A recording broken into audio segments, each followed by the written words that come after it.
overflows in the upper.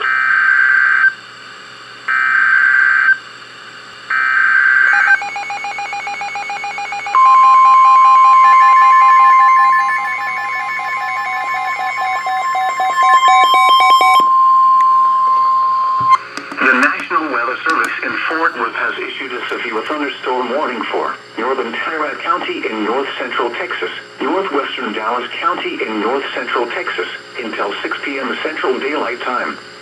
At 4:53 p.m. Central Daylight Time, a severe thunderstorm was located over Eagle Mountain, moving east at 25 miles per hour.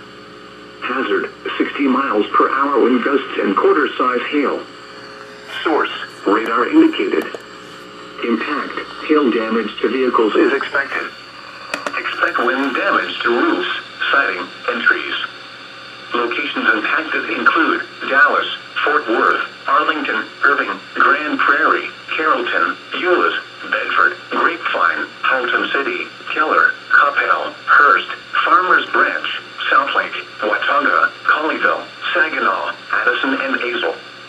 This includes the following interstates. Interstate 35W between mile markers 54 and 67. Interstate 35E between mile markers 432 and 444. Interstate 30 between mile markers 24 and 41. For your protection, get inside a sturdy structure and stay away from windows. Continuous cloud-to-ground lightning is occurring with this storm. Move indoors immediately. Lightning can kill,